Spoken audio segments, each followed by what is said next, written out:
Hare Krishna, dear devotees, welcome for today's discussion on Srimad Bhagavatam. So I'm so happy to see all of you here today. Today is 4th May 2026, Monday. So we have gathered here to continue our discussion on Canto 1, Chapter 4, text 24 onwards. Somebody is not muted. Okay. So text 24 onwards. So let's do our invocation prayer first. Om Ajnanatimirandasya Jnananjana Shalakaya Chakshurunmilitam Yena Tasmai Sri Guruve Namaha Sri Chaitanya Manobhistam Sthapitam Yena Bhutale Swayam Rupa Karamayam Dadati Swaparandikam Vandeham Sri Guru Sri Yuta Padakamalam Sri Gurun Vaishnavam Cha Sri Rupam Sagarajadam Shahagana Raghunathan Vidam Tam Sajivam Satvaitam Savaduta Parijana Saitam Krishna Chaitanya Devam Sri Radha Krishna Padan Sahagana Lalita Shri Vishakan Vidamscha Namo Om Vishnu Padaya Krishna Prishthaya Bhutale Srimadi Bhakti Vedanta Swami Niti Namine Namaste Saraswati Deve Gauravani Pracharini Nirvashesha Shunyavadi Pasachari Starini Namo Om Vishnu Padaya Krishna Prishthaya Bhutale Srimadi Bhakti Siddhanta Saraswati Namine Shri Varshabhanavi Vidaitai Kripabdaya Krishna Sambandha Viknanadayini Prabhuve Namaha Madhuryojala Premadya Sri Rupanuga Bhaktira Shri Gaura Karna Shakti Vigrahaya Namustute Namaste Gauramani Shri Murtaye Dina Tarine Rupanuga Viruda Pasidanta Dvantaharine Namo Gaura Kishoraya Sakshat Vairagya Murtaye Vipralambara Sambode Padam Pujaite Namaha Namo Bhakti Vinodaya Sachidananda Namine Gaura Shakti Swarupaya Rupanuga Varayate Gauravir Baba Bhumestam Nidasa Sajjana Priya Vaishnava Sarubhoma Shri Jagannathayate Namaha Vanchakalpatarubhescha Kripa Sindhubheva Patitanam Pavinibhyo Vaishnavebhayo Namo Namaha Om Mahavadanyaya Krishna Prema Pradayate Krishnaya Krishna Chaitanya Namine Garutasi Namaha Panchatattvatmakam Krishna Bhakta Rupa Sarupakam Bhaktavataram Bhaktakyam Namami Bhakta Shaktikam He Krishna Karuna Sindhu Dinabandho Jagatpade Gopesha Gopika Kanta Radha Kanta Namastate Tapta Kanchana Gaurangi Radhe Vrindavaneswari Vrishabhanuste Pranamami Hari Priye Jai Shri Krishna Chaitanya Prabhu Nityananda Shri Advaita Gadadhar Shri Shri Gaura Bhakta Vrinda Hare Krishna Krishna Krishna Hare Hare Hare Rama Rama Rama Hare Hare Hare Krishna Krishna Krishna Hare Hare Hare Rama Rama Rama Hare Hare Hare Krishna Krishna Krishna Hare Hare Hare Rama Rama Rama Hare Hare Mukam karoti vachalam pangum langayate girim yat kripa tamaham vande Shri Gurum Dinataranam Paramananda Madhavam Shri Chaitanya Ishwaram Narayanam Namaskritya Naram Chaiva Narottamam Devim Saraswatim Vyasam Tato Jai Mudiraye Nasta Prayesu Abhadresu Nityam Bhagavata Sevaya Bhagavate Uttama Shloke Bhaktir Bhavati Naishtiki Om Namo Bhagavate Vasudevaya Om Namo Bhagavate Vasudevaya Om Namo Bhagavate Vasudevaya Namo Shivaya Krishna Krishna Bhutali Shrimadi Jaya Pataka Swami Tinamani Namacharya Padaya Nitai Kripa Pradayani Gaura Pada Damadaya Nagara Grama Tarini Jai Srila Gurudev Ki Jai Srila Guru Maharaj Ki Jai. Okay. Just give me a second.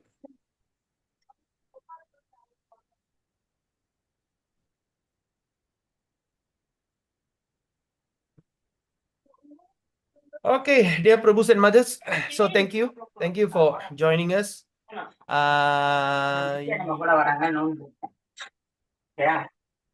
So thank you for joining us today.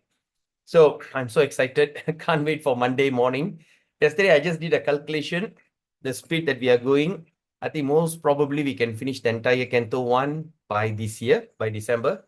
And that also if you can go fast. So I was suggesting, why not that you do your studies earlier, so that when we go, we can go through, then you can, ask question like how Vaishnava Kripa Prabhu, he always read in advance. So we can do that, it'll be very nice. Huh? Okay, so now, where is it? Srimad Bhagavatam, Canto 1.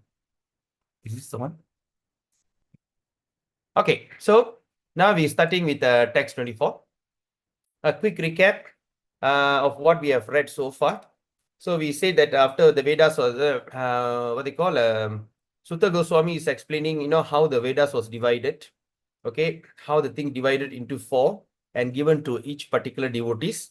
Then after that, all these learned scholars has also in written, they also went and expanded the Vedas and brought down into their Parambara system. Okay, so now Sutta Goswami is explaining one by one from Vyasadeva, who is his parents, how he born, and his son, Sukadev Goswami, how is he? So then after that, he divided into the Vedas. There's one Veda, so he divided into 4. So easy assimilation. Then he gave to all his 4 disciples. Like that, he started the Parambara system. All right. So after doing that, okay, now we are coming to that. So I hope you all remember. So now let's look at text 24 here. Ta eva Veda durmedir daryante purushair yata. Evam chakara Bhagavan Vyasa Kripana Vatsala. Kripana. Okay, not Karpana or Kripana. Kripana. Krr. So Kripana. Okay. Tan eva Veda durmedir daryante purushair yata. Evam chakara Bhagavan Vyasa Kripana Vatsalaha. Ta eva Veda durmede daryante purusharyata evam chakara Bhagavan Vyasa Kripana Vatsalaha. Ta eva Veda durmede daryante purusharyata evam chakara Bhagavan Vyasa Kripana Vatsalaha. Anyone like to read the verse?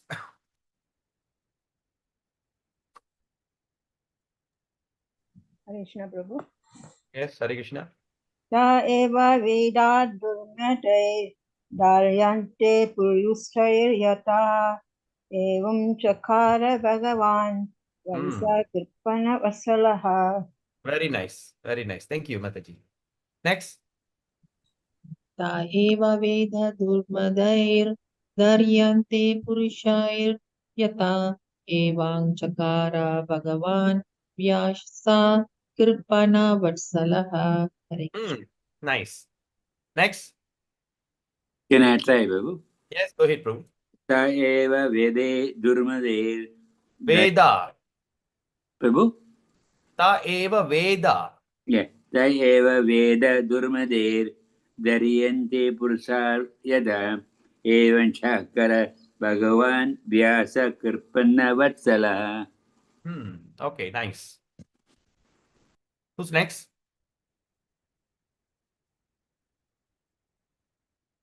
That's all. Ta eva Veda durmedir daryante purusharyata evam chakara Bhagavan Vyasa Kripana Vatsalaha. Te, that. Eva, certainly. Veda, the book of knowledge. So now we understand what is Veda means. Is the book of knowledge. Durmedai, by the less intelligent. Okay, Durmeda. So when you talk about Meda, in Tamil also we call Medavi, right? So Dur means they don't have it. They are the people called by the less intellectual, not intelligent, less intellectual. Daryante can assimilate purusai by the man, yata as much as evam the chakara edited, Bhagavan the powerful, Vyasa the great sage Vyasa Kripana Vatsala very kind to the ignorant mass. Kripana means is the people who are considered like bad luck, or the one who are suffering. Okay, Kripana.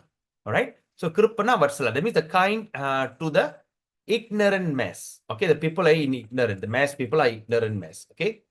All right. Anybody the translation?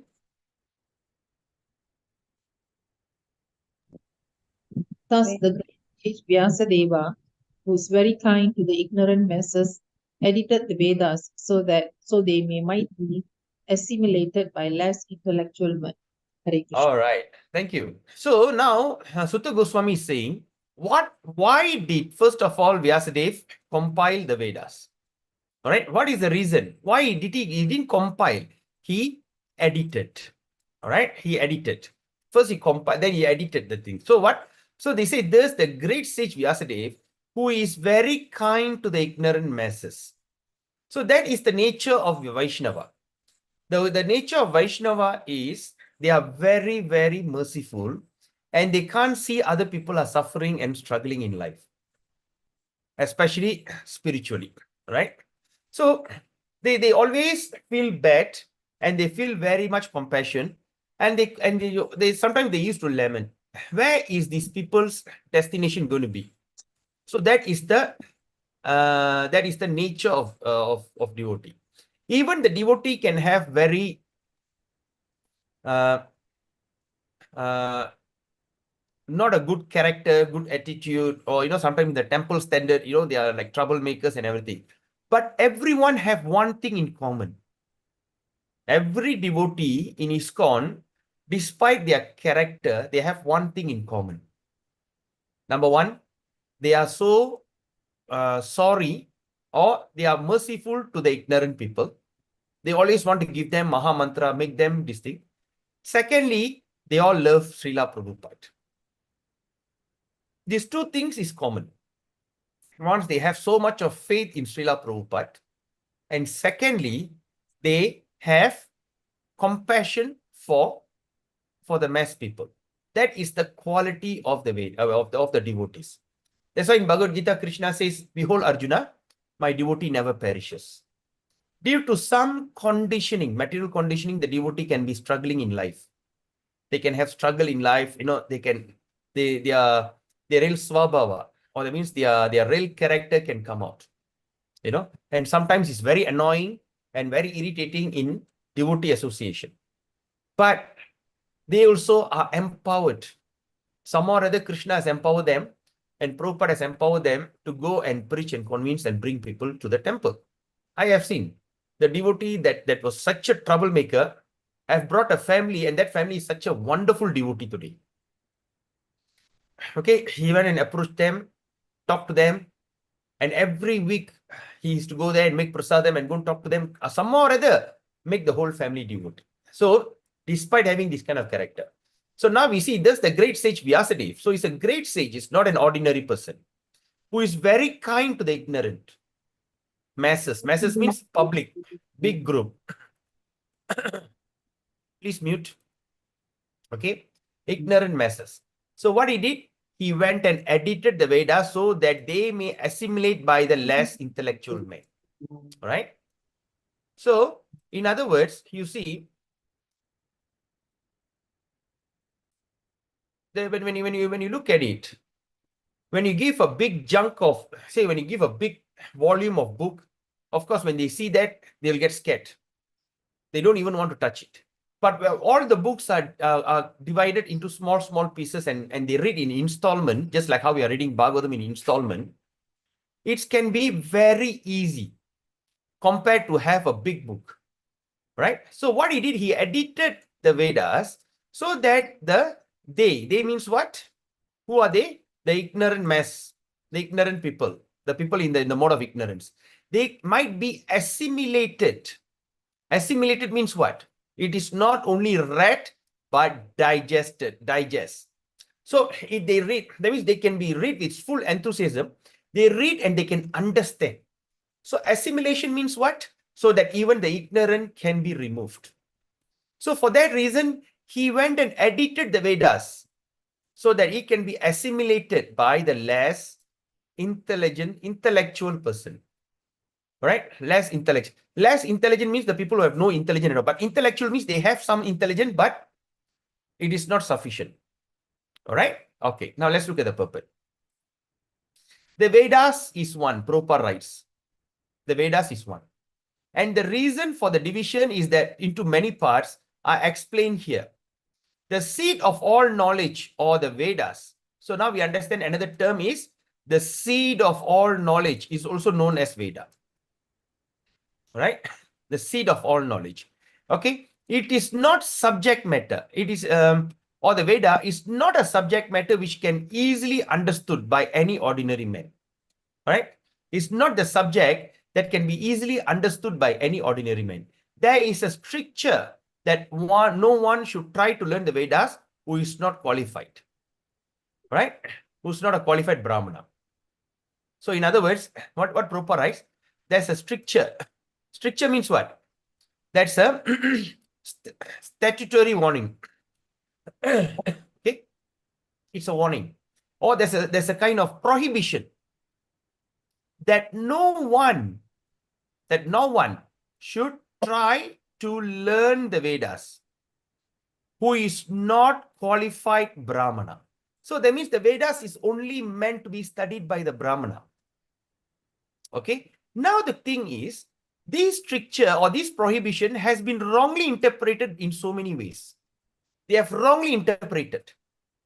Okay. So now Prabhupada writes, a class of men whom claim Brahmanical qualification simply by birthright is in the family of Brahmana, they make a claim that the study of the Vedas is monopoly by the Brahmana caste only. All right. So the class of men who born from the Brahmanical qualification by birth, they claim the Vedas is a monopoly, only Brahmin can do this. So another section of the people, that means the other caste of people, take this as injustice. They take it as injustice to other castes who do not happen to take birth in the Brahmana family. But both of them are misguided.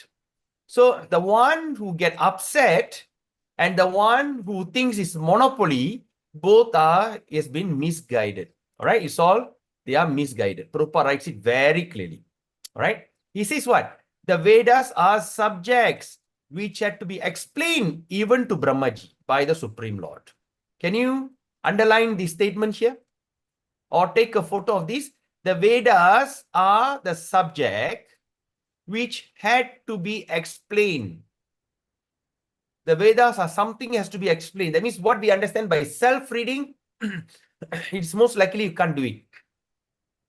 It has to be explained. And even to Brahmaji, even Lord Brahma was, the Vedas was explained by the Supreme Lord to Lord Brahma. He explained.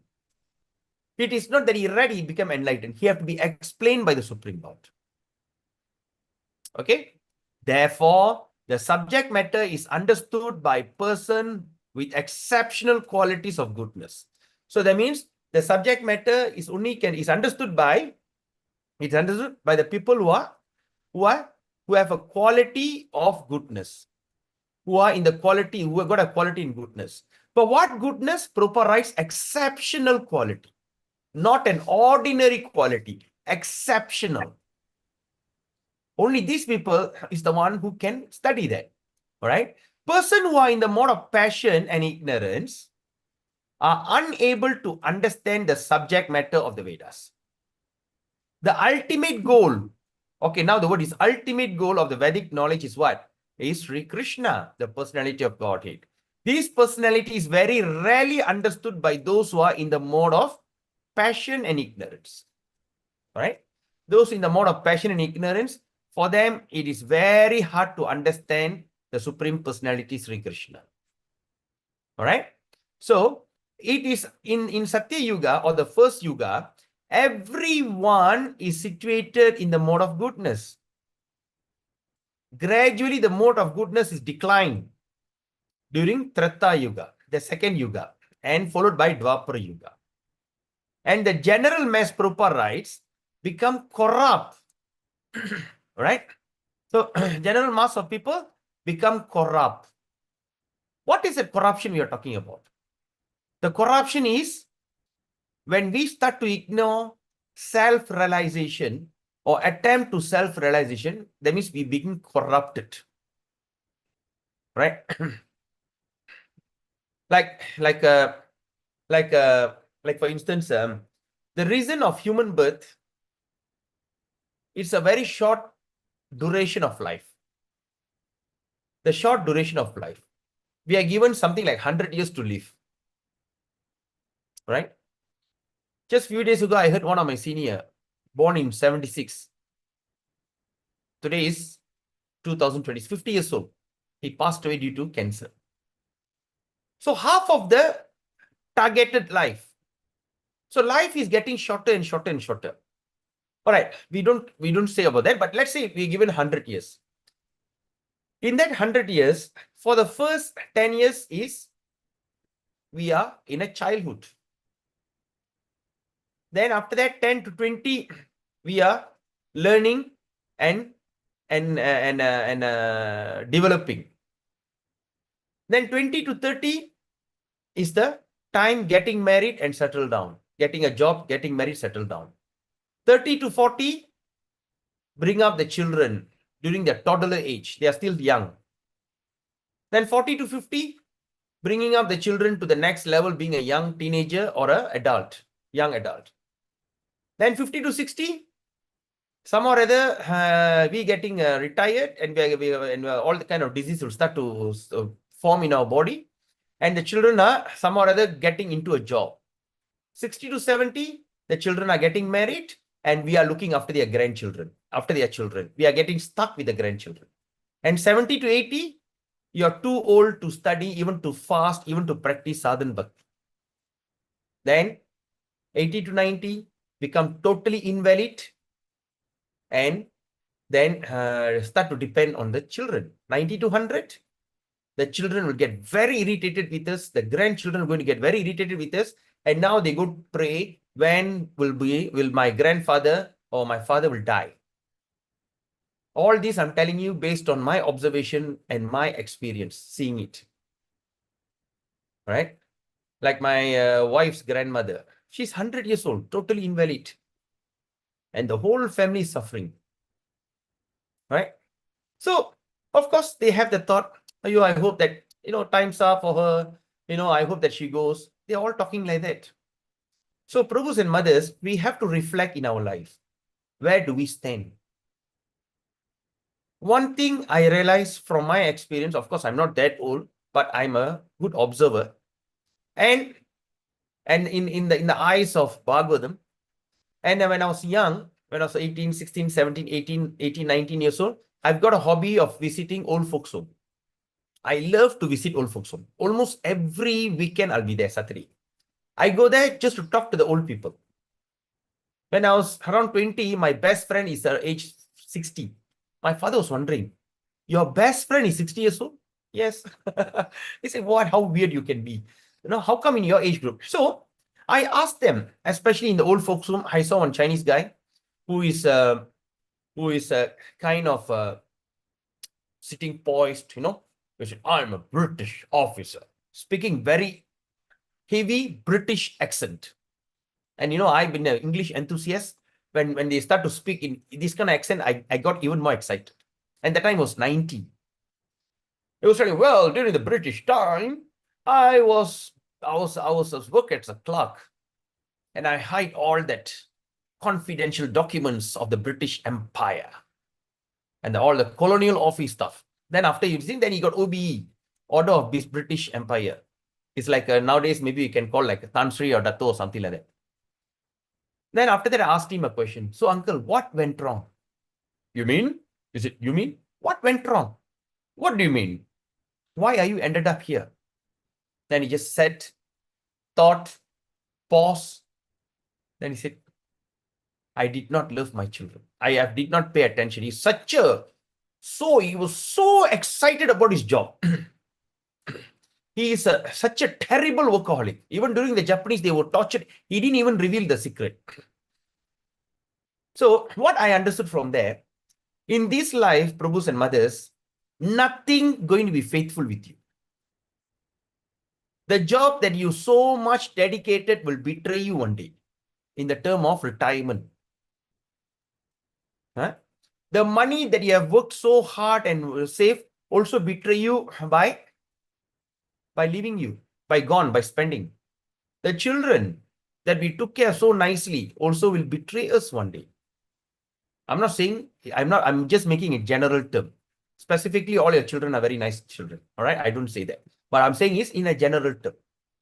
All right.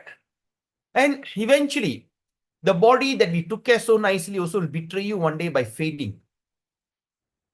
The mind that you have been, that you're taking shelter also will betray you one day. So in this life, in Kali Yuga, in 100 years, one thing common, we will be betrayed. So in that short period of time, we were given a chance to go. Why? Because we are in an artificial way of life. Artificial will never last. All right. So we have to think, okay, what is my duty? What is my self-realization? where I should hate. Where is my heeding? So therefore, the three things is given: hearing, remembering, and chanting. And we are very fortunate every Monday, every week, we are doing every day, 5 days. I'm just hoping that even we can take up Saturday and Sunday also. Deep in my heart, I have the desire. I don't even want to take 1 day break because it's so nice, so interesting. Taking 1 day break, it feels like such a long period of time. So every day we are talking about it. Every day we are meditating about it. And every day we are chanting. So somehow or other we are good. But we are talking about mass people out there.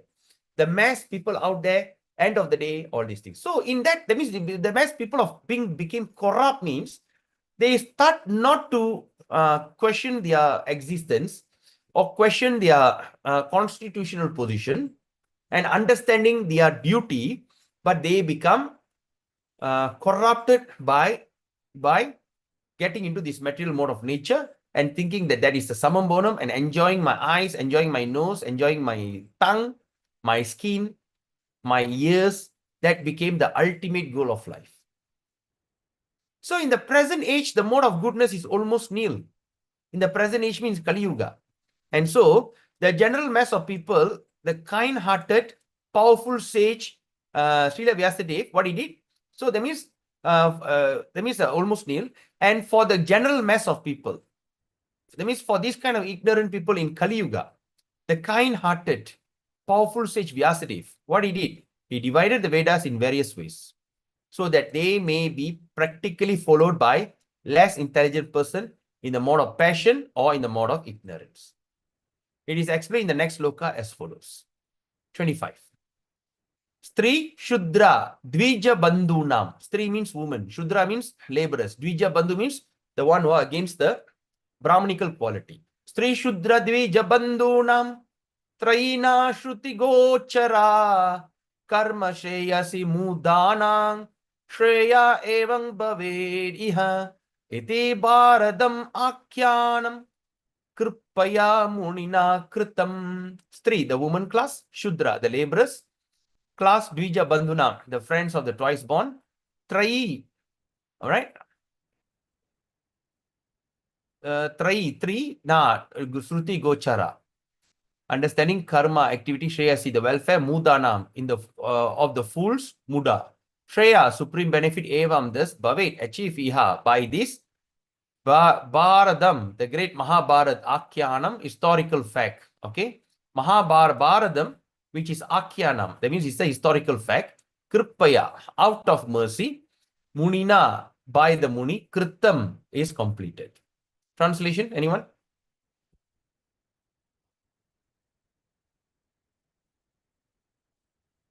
Come on, Krishna quickly. Prabhu. Yes, go ahead. Out of compassion, the great sage thought it wise that this would enable men to achieve the ultimate goal of life. Thus, he compiled the great historical narration called the Mahabharata for women, laborers, and friends of the twice born. Yes. So now the translation says is out of compassion. Out of compassion. The great sage thought it is wise that this would enable man to achieve the ultimate goal of life. Right? The sage thought it is wise. That means a good idea that this would enable man to achieve the ultimate goal of life. How? So for that reason, he compiled the great historical narration. He compiled the great historical narration, which is called as Mahabharata. And this Mahabharata is meant for what? Meant for women, laborers, and the friends of the twice born. All right. So what does that mean? All right. So when you look at that, the people that Prabhupada, is translated that the verse says is women, laborers, and the friends of twice born. All right. So here the meaning women is what? But before that, we understand here that the people who are in the mode of passion and mode of ignorance, they can practically follow. They can practically follow the Shastra. But now, Veda, now here says, then who is that woman, who is the laborer, and who's the friends of twice born? Okay. So now you understand, we should understand the women. The women are not to say they are less intelligent, but they are in the what mood they are. They are in the mode of passion. from the daybreak, from making breakfast for the family at say 4, 5 a.m., 5, 6 a.m. until the night, 11, 12 midnight, they can just go on working and working and working, serving the family, ensuring the children are taken care, ensure the husbands are well distinct, ensure that everything in the house are well kept. Because women are naturally in the mode of passion. If no passion, they cannot do this. And the passion comes not by intelligence. Because when a person is intelligent, the person will say, I need to take a break. But the passion comes from the passion comes from emotion. Because the emotion is very, very powerful. That's why we say women can just go on doing things. Even though they know that giving birth is extremely painful. But the mother can have at least few children. And after that, breastfeeding. All is very painful process. And yet, she takes lot of pleasure. Even like recently, even the son is an adult. Right? Even the son is around, say, 30, 40, 50. The mother, say, around 70, 80. The mother still have, once say, like we go to the house or go to the mother's house, grandmother's, immediately she just get up, she just go and make you some drink and try to get for you something. She'll be like so excited because that is emotion. That is the power of women. So because of that, the women usually have no time to study Mahabharata or Vedas. We are talking about yesterday's women. But of course, now is different. All right? Because of the mercy of Srila Prabhupada, today women are very highly intelligent. Very highly intelligent and very, they can say like for my Bhakti Sastri course, there's two Matajis are my teachers from the day one. 1.5 years they have been following them. Kirtira Sundari Mataji and Priti Vilashini Mataji. Amazing devotees. Right? But now we are talking about the day one, when what was in the thought. When women are, like when you see like your grandmother, you can think about your mother, how busy she can be. First thing, wake up, and those days they need to wash the clothes in the hand, go and dry. After all the things said, then they go take their bath, they come back, then they pray, then they start to cook, then they do offering. Oh my God, never ending, in full passion. Laborers are, they are in ignorance, mode of ignorance. And of course, the friends of the twice born, Dvija Bandhu. I mean, what they call Dvija Bandhu now. Dvija Bandhu. That means the friends of the twice born means sometimes the fallen devotees of the Brahmanas. They are all in ignorance. So for them, he created this Mahabharata. So Mahabharata is there. In between Mahabharata, Vyasa tactfully entered put inside Bhagavad Gita. So they stumble upon Bhagavad Gita and they get realization. Because just like a story. Like my father refused to study any other book. But he loved to read Mahabharata because he loves stories. He loved histories. So when I saw him reading, then I remember this verse. Yes. So this kind of people who are in the mode of passion and ignorance, the easy book for them is Mahabharata. Okay. Now let's look at the translation. So the friends of the twice-born family are those who born in the family of Brahmana, Kshatriya, Vaishya. Right? The friends of the twice-born family, that means those who are born in the family of Brahmana, Kshatriya, Vaishya, or the spiritually cultured family. But what happened? They themselves are not equal to their forefathers. That means they are distinct, but they are not. Just like how happened in India, all the sons of Brahmanas and all these go to America. And, I gave you that example that day, right? And become distinct. So they born, but they are not staying to the standard of their forefathers. Such descendants are not recognized as such for want of purification. To mean purificatory achievement. So these kind of people are not what they call recognized as the purificatory achievement. I mean, they are not to say that they have achieved a great success or they are not purified. Right? They are becoming even degraded.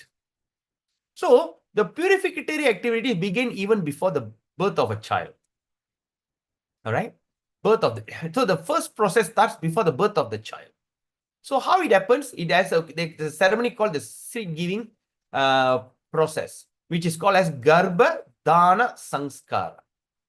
Garbha means pregnancy, Dana to donate, That means to impregnate sanskara or the ritual. Before when the young couple get married, they have to do garbhadana samskara. So that means they have to follow some senior Vaishnava, get the advice, study the book Krishna, the Supreme Personality, or study Bhagavad Gita or Bhagavatam. Not study means just simply read. Nowadays, I see the people who are doing garbhadana, they're reading. I say, what are you doing? No, Prabhu, getting ready for garbhadana. So, are you reading? You should get into the mood because of consciousness. Anyway, so they do garbhadana samskara. So after they go garbhadana samskara, that means they expect when the time of insemination, right? In the time of doing garbhadana, that means the child will go through a very pure distinct. So that means one who has not undergone such garbhadana or spiritual family planning is not accepted as being an actual twice born family. How do we know that our parents have done garbhadana? We have to ask this question to ourselves. Am I a whimsical child? Or am I an accident child? Out of lust, we just appeared in the womb? Or did we born according to this garbhadana samskara? I can say 99.9% are some or other whimsical.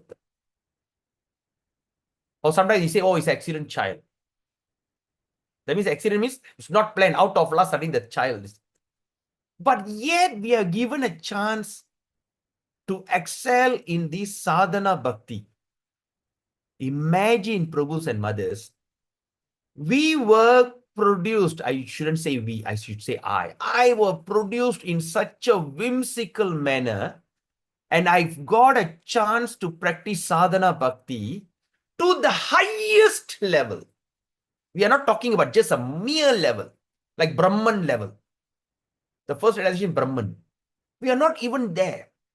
We are not even the level of Paramatma to understand the thing. We are not even there. We are at the level of Bhagavan. All by the mercy of Srila Prabhupada and his glorious disciple, who took this thing and spread it all over the world. And we are very, very, very fortunate. So now, Prabhupada is giving a general statement. Those who are not undergone a Garbhadana Samskara is not accepted being a twice-born family. So the Garbhadana Samskara is followed by other purification ceremony also, which is the sacred thread ceremony. After the child is born, after the thing, they'll be given a thread. Okay? And this is performed at the time of spiritual initiation. So after this particular samskara, one is rightly called twice born. So now like Prabhus like have taken second initiation. All right, like Charana Lakshmi Mataji, Gokulesh Prabhu, then who else? Ratnavil, right, yeah, Ratna Sabha Prabhu, Ratnabha Prabhu, and who else we have here? Vaishnava Kripa Prabhu and Satya Narayana Prabhu. Okay, so far as I know, they have taken the second initiation.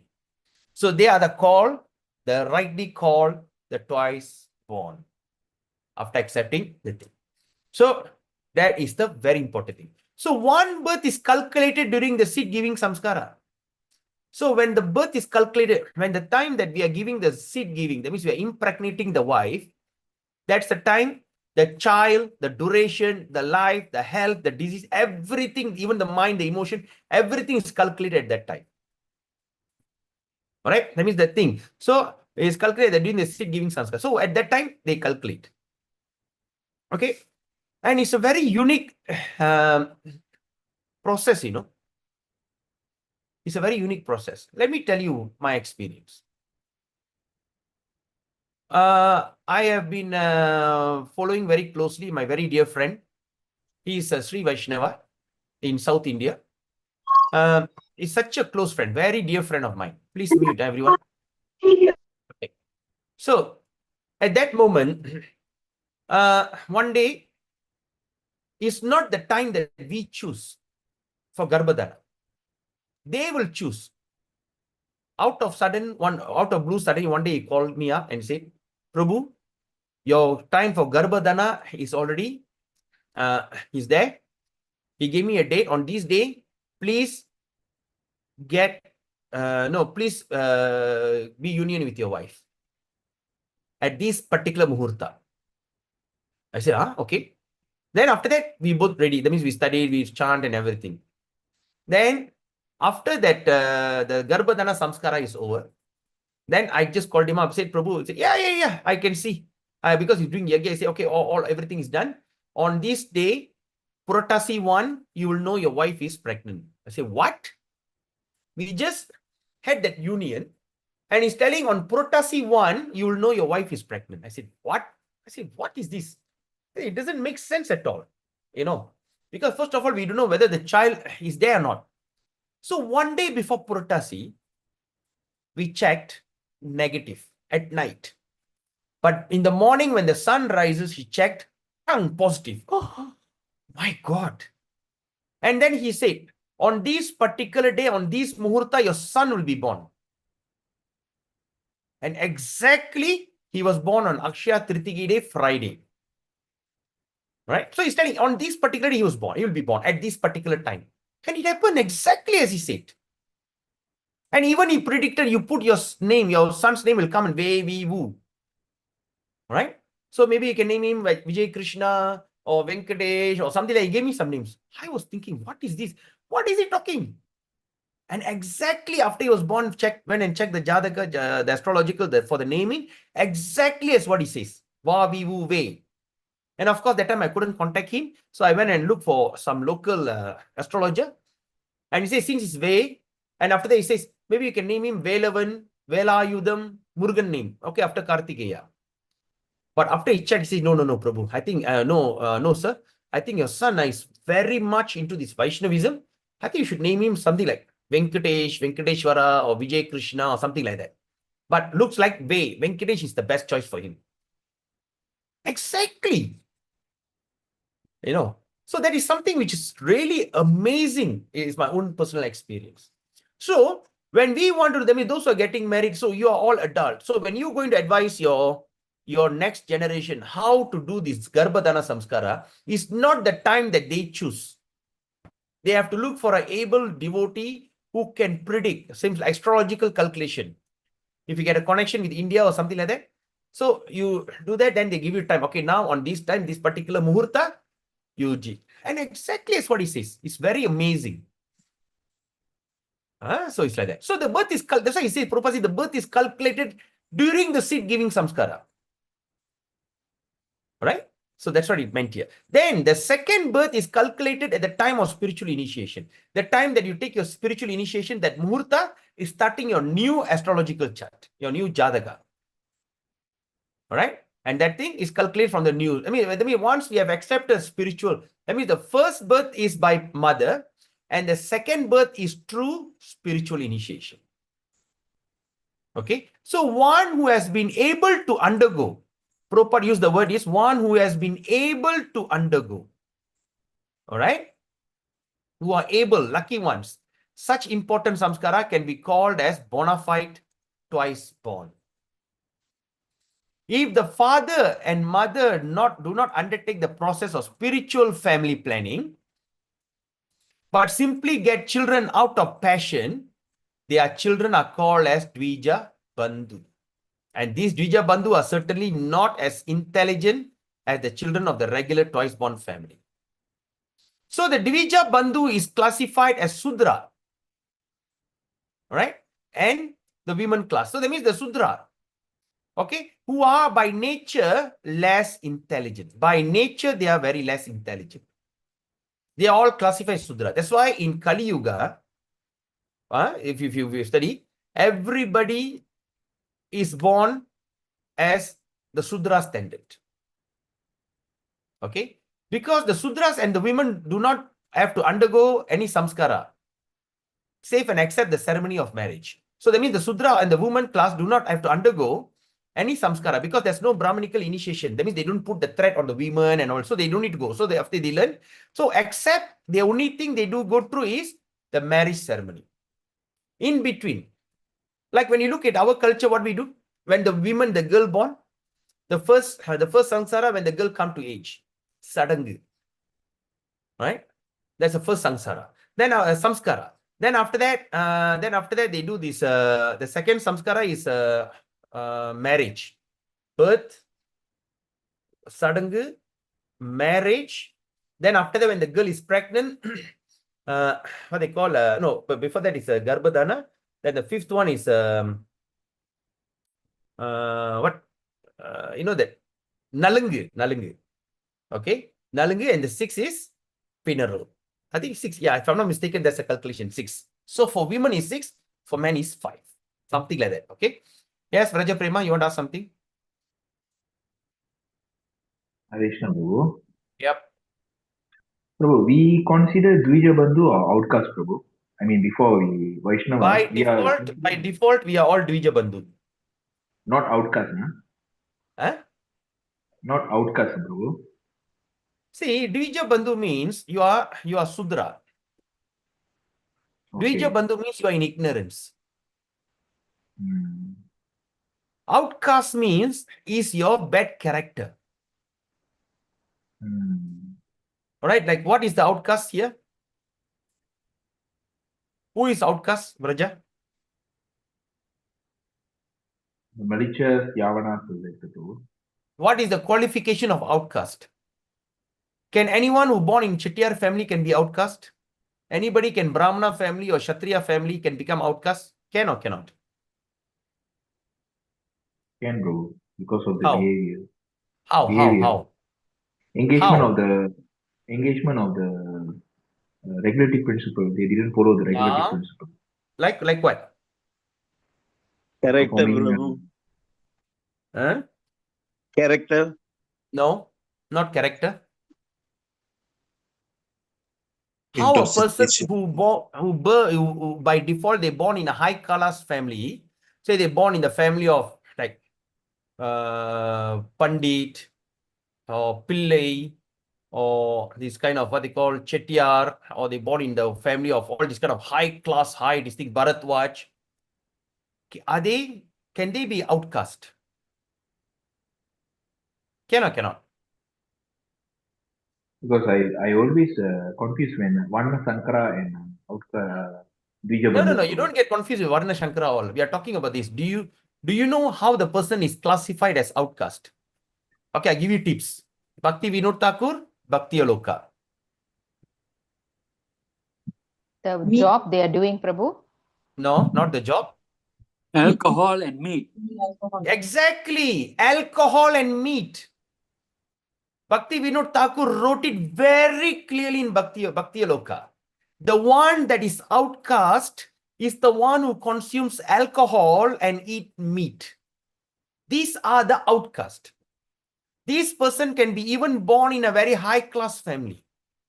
They can even born in a Pillaiwal, or can be born in this Bharatwaj, can born in a whatever family. All right. So when you talk about duties, just now someone is talking about job. The job is classify them as Sudra. But nowadays, you know what we do? The one who carries that morning soil, the one who cuts the hair, the one who performs this kind of abominable job, they call them as outcast. No. The job doesn't determine your caste. The job, sorry, your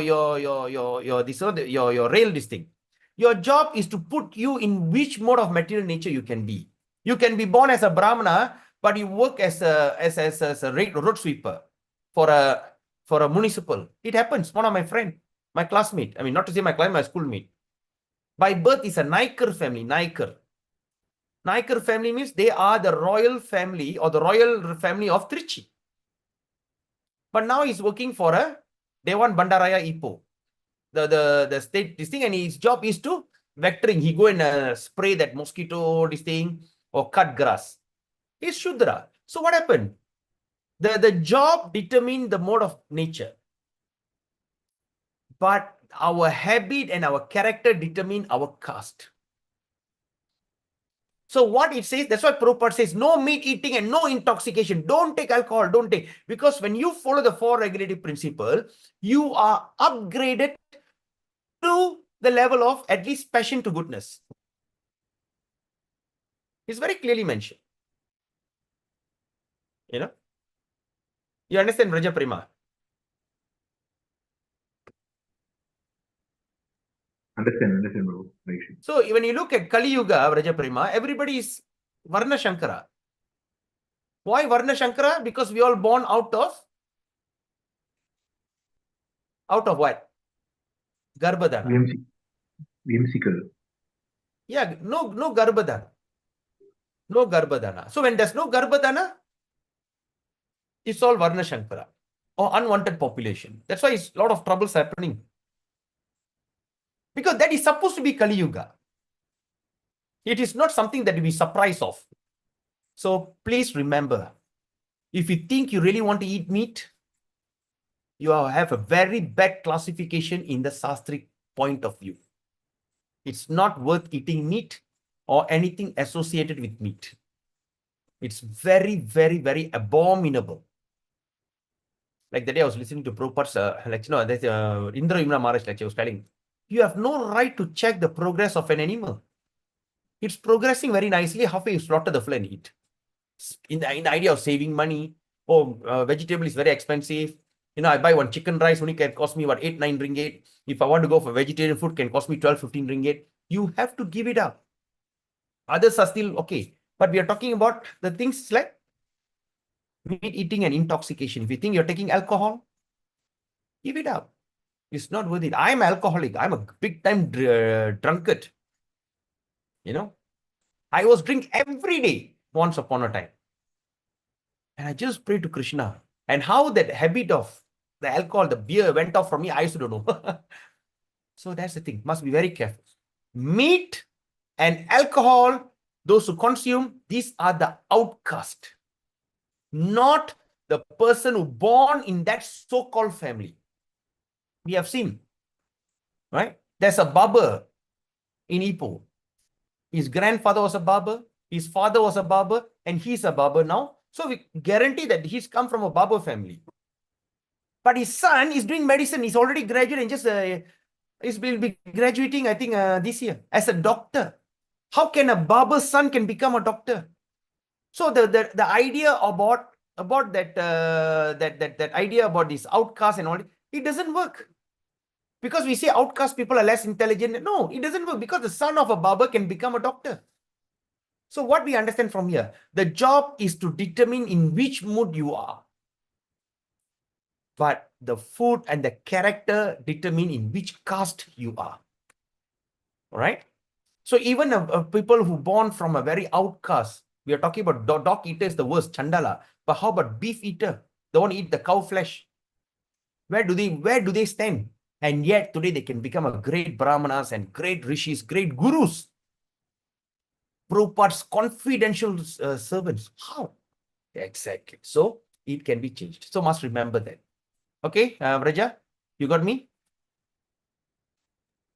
Okay, Prabhu. So we all consider as Dvija Bandhu. We are all considered as Dvija Bandhu, Prabhu. I mean, don't say we all. Don't generalize. Okay. I mean, I myself, Prabhu. Exactly. I myself. Use the word I, me. Don't say we. Because here we got all the exalted devotees are here, I. Sorry, Vaishnava Prabhu. Kripa Prabhu, all these exalted devotees are here and you're considering everyone Dvija Bandhu. Not nice, Yes, Prabhu. I sorry. Yeah. You know why? Even in even the class, that our in the class of what class is that? Chaitanya Charitamrita. One person says, "Oh, Prabhu, we are all fallen." He said, "What, we? Why are you pulling me in?" All right, okay. Anyway, so yes. So we are very lucky. That's why we should be very, very, very grateful to Prabhupada and our Guru Maharaj, spiritual masters. Right? Because without their mercy, imagine. And how we can repay them back. Just listen to what they tell you. They really want to take you back. They're really throwing the rope.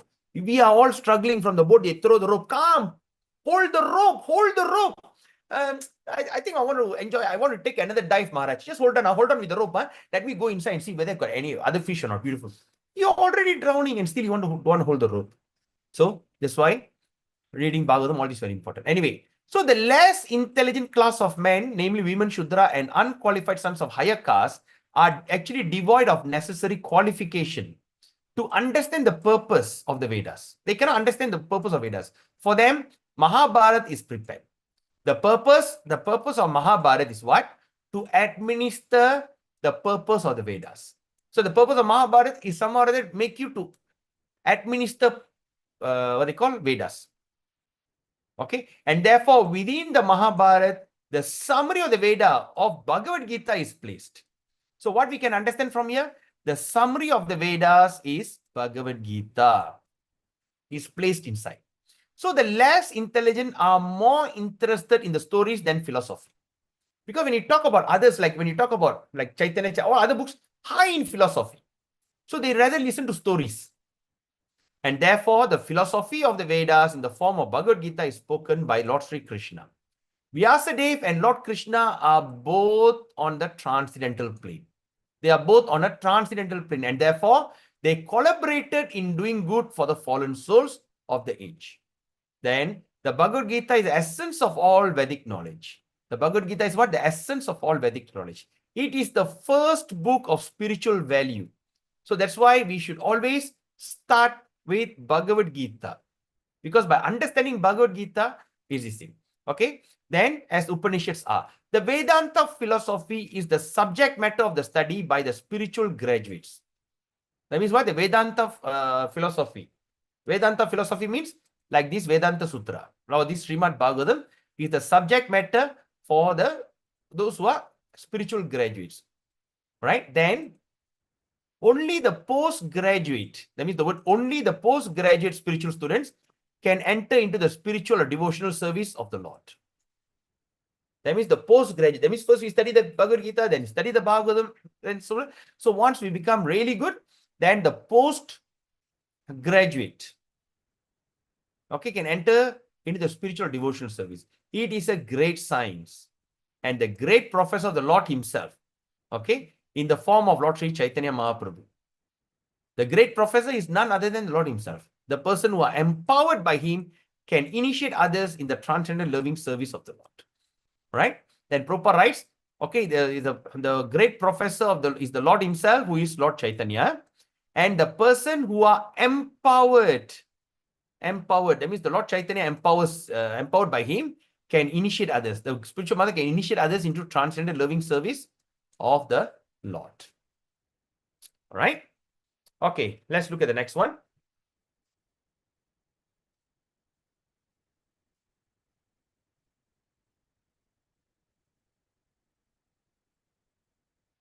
All right. Okay. Text 26.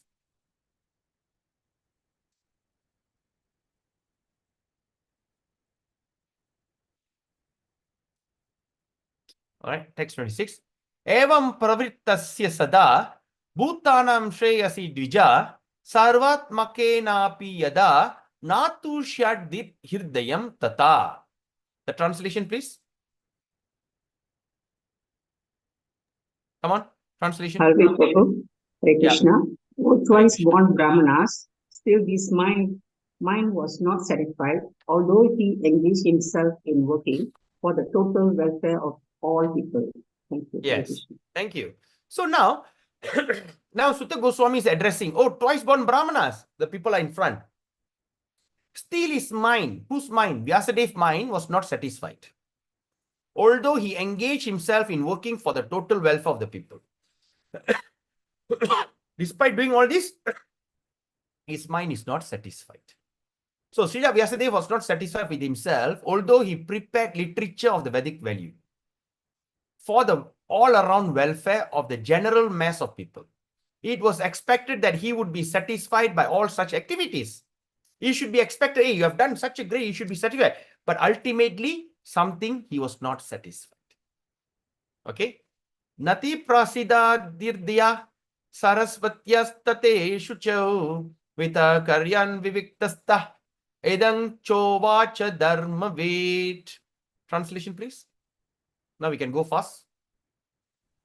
Thus the sage, being dissatisfied at heart, at once began to reflect, because he knew the essence of religion, and he said within himself.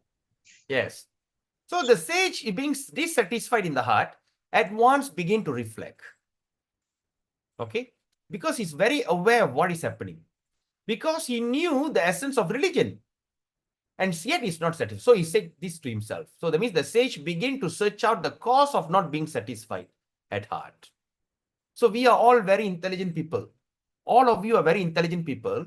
That's why you're sitting here, because you have some kind of dissatisfaction in your heart and try to look for a truth outside. And eventually you ended up in ISKCON. Tap your shoulder and says, you are very lucky. You are very lucky person.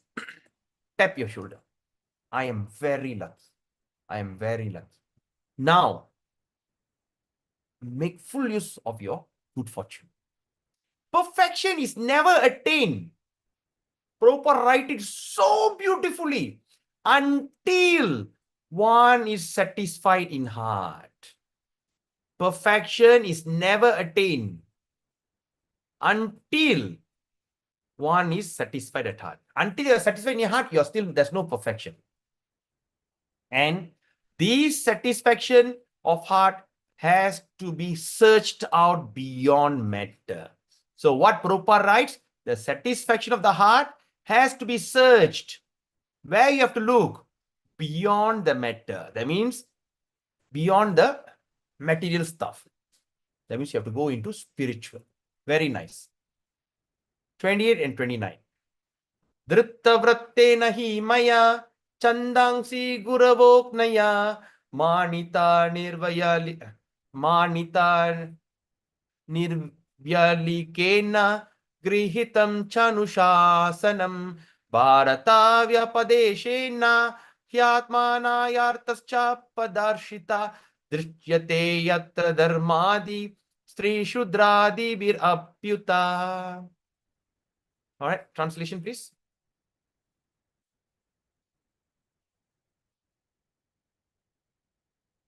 Please read the translation. Prabhu, Yes, go ahead. Hare Krishna, I have Krishna. under strict disciplinary vows unpretentiously worshipped the Vedas, the spiritual master, and the altar of sacrifice. I've also abided by the rulings and have shown the import of disciplic cessation through the explanation of the Mahabharata, by which even women, sutras, and other friends of the twice born can see the path of religion. Hare Krishna. Yes, Hare Krishna. So now, he was thinking, Vyasadeva was thinking, he said, I have, under the strict disciplinary vow, unpretentiously, that means he never pretended, not artificial, unpretended, that means he's really rigidly worshipped the Vedas. So he worshipped the Vedas. Then, secondly, the spiritual master. And the third, the altar of sacrifice, the deity worship. So what he did, number one, he worshipped the Vedas, the spiritual master, and the altar of sacrifice. Then he thought to himself, I have also abided, that means I followed, I obeyed by the rulings of that have shown in the import. All right? The rulings that I've shown, that means all the rules and regulation I have followed. The import of disciplic succession, that means the import means the thing that brought down by the disciplic succession is not whimsically became that.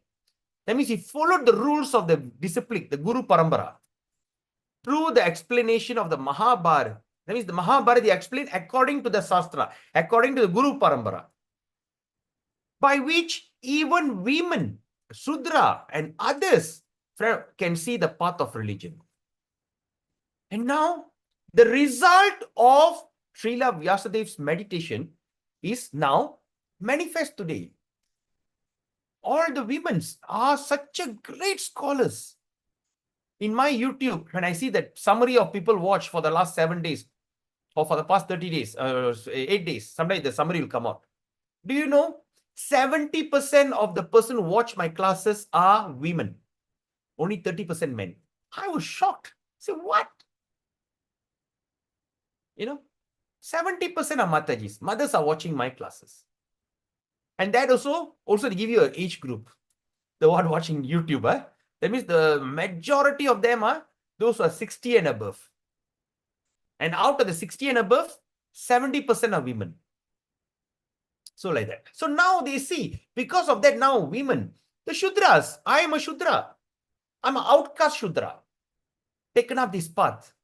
And others, the friend of Dvija, all can see the path of religion. Now can you see? The thing that what Vyasadeva did, and the one who are benefiting, we are benefiting. No one can understand the import of the Vedas without having undergone a strict disciplinary vow of disciplic succession. That means what? No one can understand the import of Vedas without having undergone a strict disciplinary vow, and the word is and. That means the two things you have to do. Disciplic succession. The Vedas, spiritual master, therefore the Vedas, spiritual master and the sacrificial fire must be worshipped by the desiring candidate. So what we do now in Kali Yuga, when we have Vedas, we are studying the Srimad Bhagavatam, we have surrendered ourselves to spiritual master and Srila Prabhupada. And number 3, the sacrificial fire for Kali Yuga is chanting the holy name of the Lord. Now can you see? The Vedas give you remembrance and contemplation of what Krishna is trying to say. It convenes from the bottom of your heart. Then the spiritual master says yes, and spiritual master guided you into that understanding, like how we are reading Srila Prabhupada's purport. Perfect. But after doing all that, the third thing is must chanting the holy name. That's a sacrifice. In Kali Yuga, Harinam is the sacrifice of Kali Yuga. Austerity, I mean not austerity, is sacrifice. So all these intricacies of the Vedic knowledge are systematically presented. Systematically in Mahabharata for the understanding of the women class, laborer class, and the unqualified members of the Brahmana, Kshatriya, Vaishya, and family. In this age, Mahabharata is more essential than the original Vedas. All right? Okay, text 30.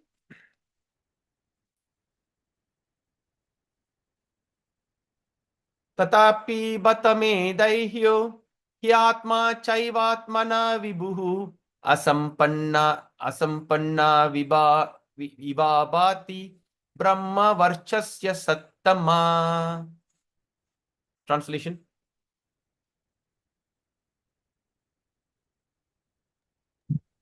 I am Hare filling Krishna, in. Prabhu. Yep.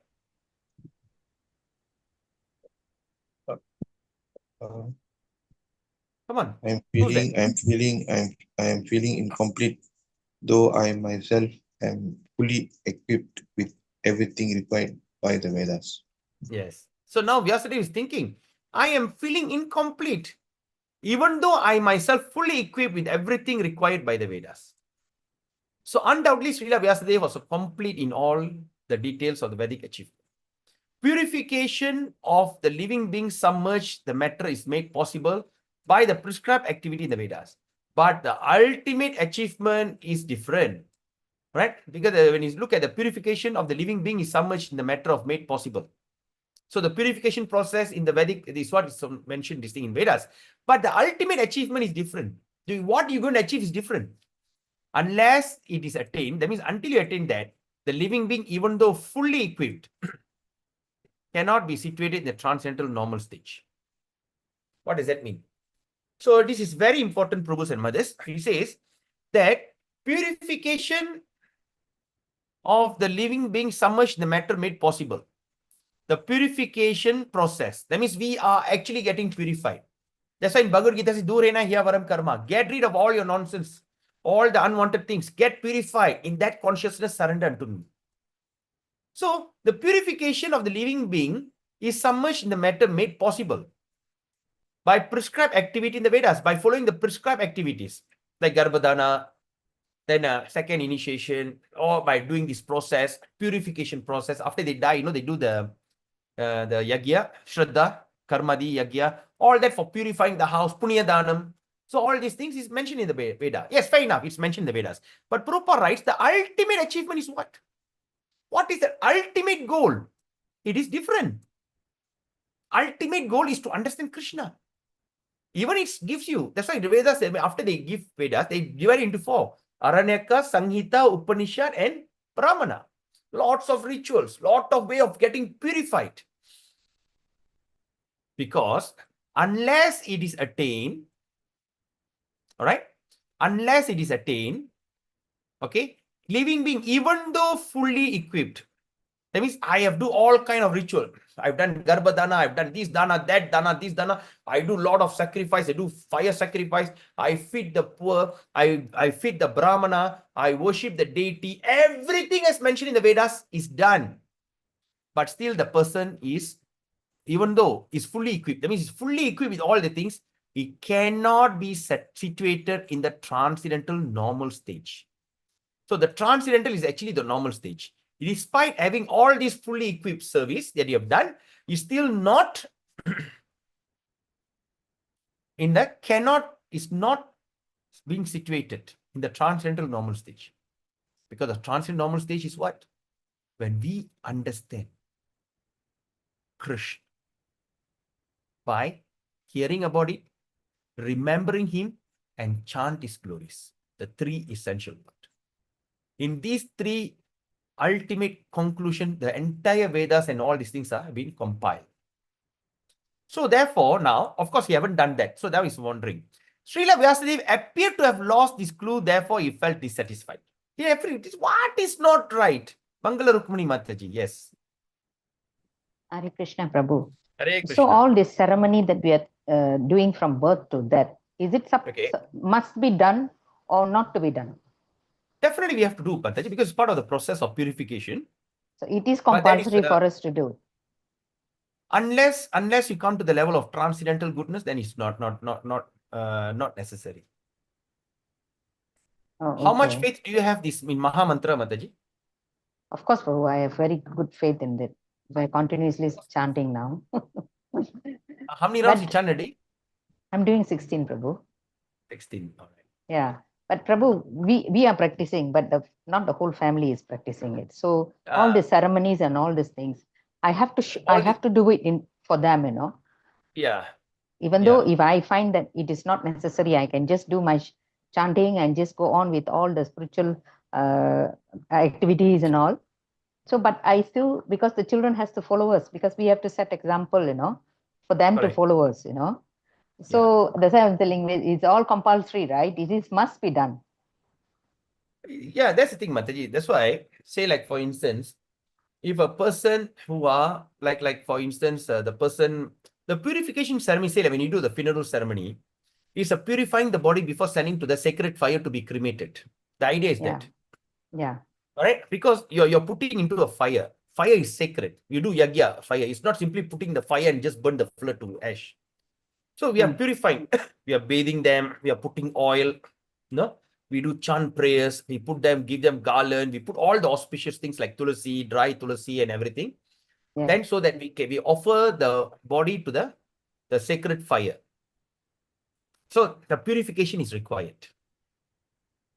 But most of them now I'm seeing, but Prabhu, I've seen a lot of cases, they're not evenly doing it properly, you know, not according to what is supposed to be done. Exactly. So this one, if in my family, I don't want that to be happen in future in my generations, you see. So I have to, teach them everything step by step before I'm disappearing. Yeah, but Mataji, that's what I'm saying. I know where you're coming. As a devotee, Mataji, we are still under the care of Guru Krishna. So don't expect our children to perform this kind of rites for us. Initially, I also thought the children are our insurance policy. At the time of that, after that, they offer pinda, offer this, offer that, some or other safest. But we should understand we are in this transcendental position. We are studying Vedas. We understand that after leaving the body, at what conscious that's going to be the next birth. Number one. Number two is in whichever situation, see, we have not completed the required standard. Okay, because if you want to go back to Goloka or Vaikunta, you must be 100% pure. You cannot have even a tint of dirt in you or desire. Right? See, you haven't come to that level yet. Yeah. Right? But what is guaranteed? You're definitely going to take birth into a next devotee family and going to continue your sadhana bhakti. Mm. All right. So we just carry on with that. So now let's keep our mind, our heart and everything, trying to keep ourselves as much Krishna conscious as possible. Okay, Prabhu. So I don't have to worry that they have, if I leave my body, they have to do all this ritual correctly and all those things. I don't have to worry about that. Sometimes you need to have a jerk. Let me sometimes say, like, Mataji, have you fell before recently? Have you fell down? Yes, many times. Recently, how recent? Just recently, Prabhu, I had, but 1 or When 2 you months fall, earlier. what came in your mouth? Come again? When you fell, suddenly out of shock, what came out from your mouth? புரியுதா வலிக்கு விழும்போது வாயில என்ன வந்துச்சு ஐயோ இல்ல பிரபு அம்மா எனக்கு I never said ஐயோ la பிரபு Then ஏதோ what விழுந்தாலும் I mention Krishna's name. Most of the time is Krishna. Anything I leave, I say Krishna. No, but when sudden fall out of shock, you just say Krishna. Yes, Prabhu. Then you're good. Yesterday I had a fall in the temple. Day before yesterday only I was listening to this talk. You know, suddenly when you want to find out, when you want to really know what is your what is in your mind, you'll happen when suddenly shock happen, what comes out from your mouth, that is going to be your real consciousness. At the time of death, the shock comes, sometimes the word comes like this. And you know what came out from my mouth when I had a fall? Nonsense. Praja Prema always make fun of me. Oh, Prabhu, you always, your favorite word is nonsense. Praja? So, when I fell down, nonsense. Because they put the thing on that, palm, I fell down. Already I'm having a knee pain and back pain. I fell down. Nonsense. I went back and reflected. Oh my God. So like that. So must be very careful. Okay, Prabhu. Thank you, Prabhu. Yes. So, if you're very happy with your 16 rounds, why not increase to another 4, Mataji? My recommendation, try to do 20. I'm trying, Prabhu. At times I go for more, but I cannot keep it standard. You cannot what? Keep it standard. If I do 20, I can't keep it 20 continuously. I still do my 16. Somehow or other, the whole day, if I can't finish earlier, by night time before sleeping, I'll try to finish it. Okay. So now, your 16, is it one sitting or in installment? Sometimes one sitting. Most of the time, installment. Most of the time. Okay. Now, what you can do, Mataji, you can make a vow now. You're going to chant 16 rounds in one sitting. Don't do it in installment. Right? Because you know why? If you can do one sitting 16 rounds, that's when your tongue is like, like really working. Just imagine, Mataji, when you're sick, you need to take how many Panadol? 2 usually? Every 4 hours. Panadol. Every 4 hours. What happens if you take one Panadol every 2 hours? Will it work for you? No, it won't. You take one Panadol. Okay, every 4 hours, I know I must take 4. I must take 2. So first, you take one Panadol, 2 hours later, you take another Panadol. The effect is very slow, right? Yeah. Try 16 rounds. How are you going to do it? Is within your calculation. You do your this thing, you do your mind, your time, planning, right? Just 1.5 hours, you're going to dedicate 100% for you. And no one is allowed to capture that 1.5 hours of your life. The other 23 and 22.5 hours you dedicate for your family. It's okay. But just 1.5 hours, no one touches you. No one call you. No one disturb you. All right? In Bhakti Loka, what he says, Bhakti Vinod Thakur is saying, go inside, lock all the door, take the cloth and cover your head, cover your ears and cover your eyes. Like Talapa Amari, you cut the thing and chant. He said, go to that level. Try. That's the first step. Prabhu. I will try because most of the time I'll try to finish 8, 10 in the morning. So the balance I will do the rest of the day. Correct. So now try 16 and tell us how it feels.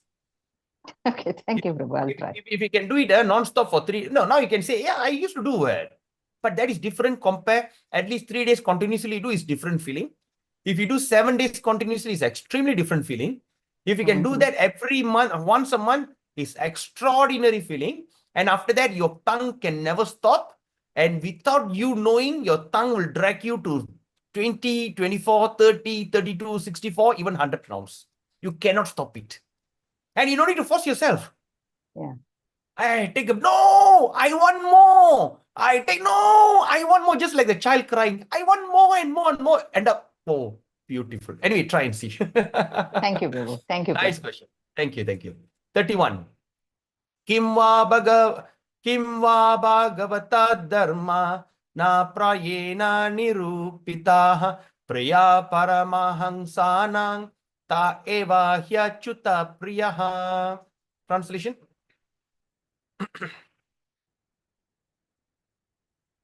Come on. Hare Krishna, Prabhu. Yes, Prabhu. This Yes, may Harishna. be because I did not specifically point out the devotional service of the Lord, which is dear both to perfect beings and the infallible Lord. Oh, okay, thank you.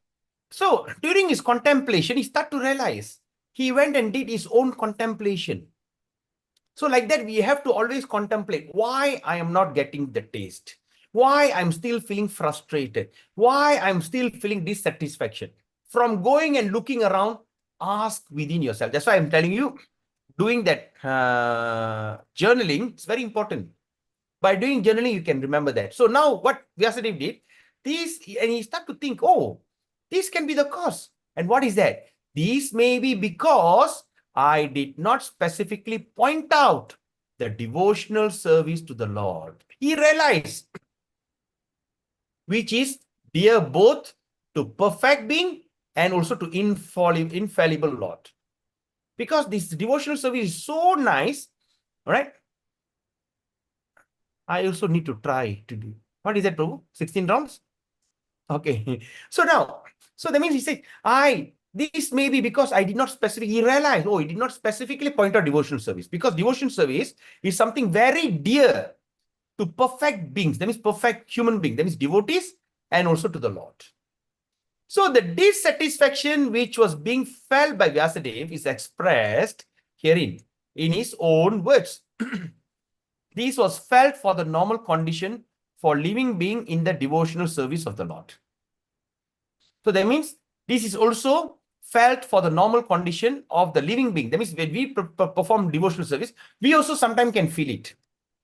Why am I not satisfied? So now what Prabhupada writes here, very important. He says, unless one is fixed in the normal condition of service, neither the Lord nor the living being can become fully satisfied.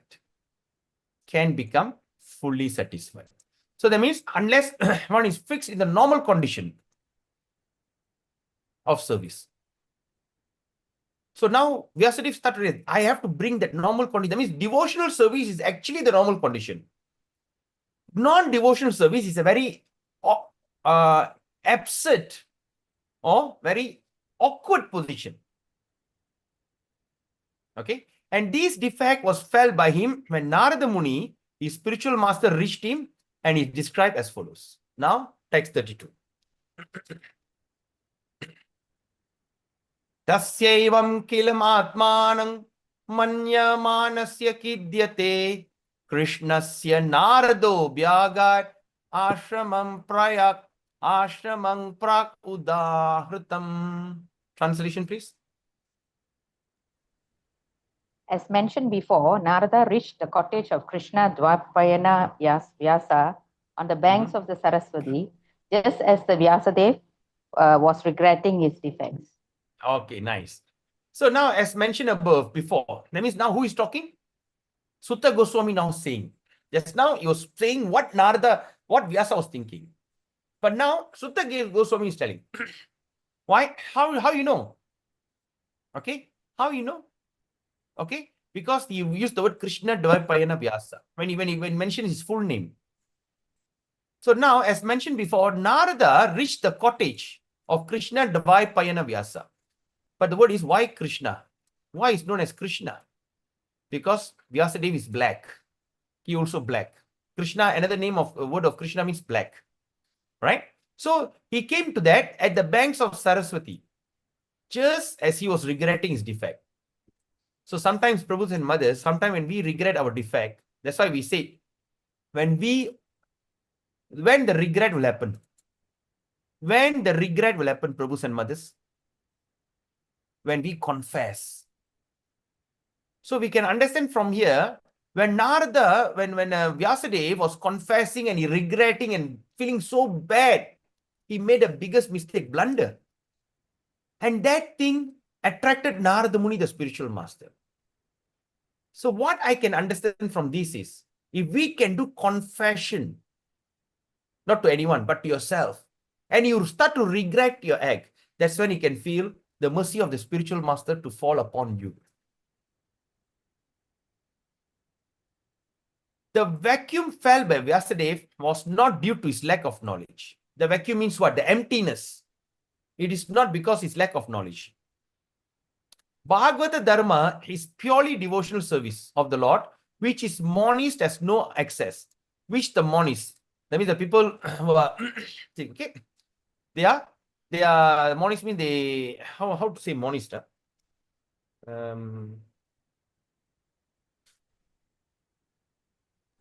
Mayavadis. Monist is Mayavadi. Monists. They want to become one with the Lord. Ah, okay. They want to become one with the Lord. Okay. Brahmavadi lah. Brahma, like the first realization, Brahma realization, correct? Brahmavadi, yeah, but that is in Chaitanya Charitamrita, they call Brahmavadi. Yes, okay. So now, so Brahmavadi, the first realization. All right, they have no access. The monist is not counted among the Paramahansa, the most perfect renounced order of life. Srimad Bhagavatam is full of narration of the transcendental activity, because the monist means they only talk about light, Brahma. Okay, although Vyasadeva was an empowered divinity, he still felt dissatisfaction because in none of his work were in the transcendental activities of the Lord properly explained. Because all his work, he didn't explain the proper explanation about the transcendental activity of Krishna. So the inspiration was infused by Krishna directly in the heart of Krishna, Vyasa. So the inspiration was infused by Sri Krishna directly. And thus he felt the vacuum as explained above. That's when he started to feel the vacuum. It is definitely expressed here with that without transcendental loving service of the Lord, without, okay, the word without, remember, the transcendental loving service of the Lord, everything is void, everything is null and void, everything like just doesn't exist, void. But the transcendental service to the Lord, everything is tangible. Without, the word is without is a highlight, without any separate attempt. So you do not need to attempt anything separately at fruitive work or empirical philosophical speculation. Right? Okay. Text 33 is a last text for chapter 4. Tan abhijnaya sahasa pratyuttayagatam munihi pujayamasa vidivan naradam surapujitam. Translation, please. At the auspicious arrival of Srinada, Sri Vyasadeva got up respectfully and worshipped him, giving him veneration equal to that given to Brahmaji, the creator. Hare Krishna. All right. Thank you. So now, at the auspicious arrival of Sri Narada, okay, whenever a spiritual master comes or whatever, even when we start read Bhagavad Gita, Bhagavatam, why is auspicious? Because we are reading the instruction of Prabhupada. So at this kind of auspicious arrival, so whenever we see already great devotees come, that time is very auspicious. So now Prabhupada, Sutta Goswami is telling, at the auspicious arrival of Sri Narada, what happened? Sri Vyasadeva got up and respectfully and worshipped him. He got up very respectfully and start to worship the spiritual master. He gave him veneration. That means the awe and reverence. Veneration. That means bhakti. Like, you know, the Guru Bhakti, Bhaya Bhakti, veneration, awe and reverence. Equal to that given to Brahmaji, the creator. He gave him such a high respect of veneration. Now the final purport Vidhi means Brahma. Vidhi means Brahma, the first created living being. He is the original student as well as professor of the Vedas. He is the original student as well as the professor of the Vedas. And he learned it from Sri Krishna. He learned it from Sri Krishna. Then what he did? He taught Narada first. So after Brahma learned it, he taught Narada. Okay. So Narada is second Acharya in the line of spiritual disciplic succession. So when you look at our Acharyas, first was Brahma. After Brahma, second was Narada. Then what happened? He means who? Narada Muni, now representative of Brahma. Therefore, he respected exactly like Brahma, the father of Vidhis or regulations. Vidhi Murai. Vidhi in Tamil also we call Vidhi Murai. Vidhi Murai na regulation, rules and regulations. Right? So, then, regulations. Similarly, all other successive disciples in the chain are also equally respected. So that means all those who are coming from this successful, that means come under this Guru Parambara, he is also equally respected as representative of the original spiritual master. Thus end Bhakti Vedanta purport of the first canto, 4th chapter, Srimad Bhagavatam, entitled Appearance of Narada. So tomorrow, I thought we're going to do that new chapter maybe Wednesday, but looks like we have finished it today. So tomorrow is going to be very interesting chapter, Narada's instruction of Srimad Bhagavatam to Vyasadeva. It's going to be very, very, very interesting topic tomorrow. And,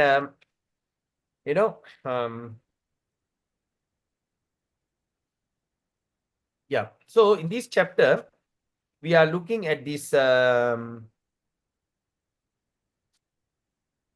think it's around 30 plus verses.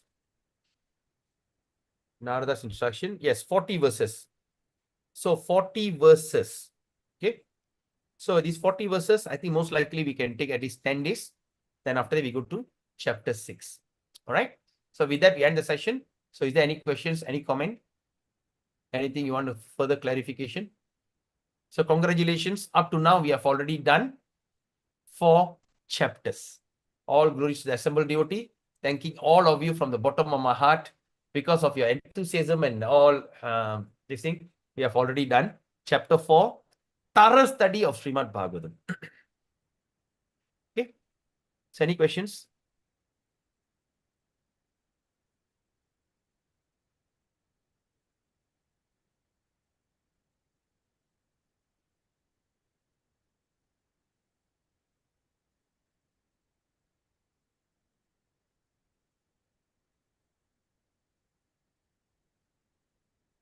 Hare Krishna.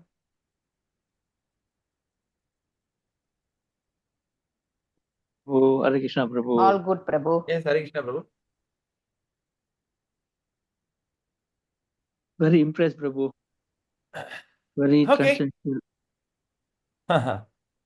All right. Okay. So if there's no question, we end the session here. So today is 4th. Okay. Tomorrow is 5th May, 5/5/26. And we officially will start studying chapter 5 of Srimad Bhagavatam, Narada's instruction on Srimad Bhagavatam to Vyasadeva. And because of this, the Srimad Bhagavatam was actually spoken. All right. So looking forward to meet all of you tomorrow. All glories to Srimad Bhagavatam, Gantrat Srimad Bhagavatam ki jai. All glories to our great Acharya, His Divine Grace, Abhaya Charanaravinda Bhakti Vedanta Swami Srila Prabhupada. And all glories to the assembled devotee. Till we meet again tomorrow morning, have a beautiful day. Vancha kalpatarubhyascha kripa sindhuvevacha paritanam pavinebhyo Vaishnavebhayo namo namaha. Hare Krishna. Have a beautiful day. Thank you, Prabhu.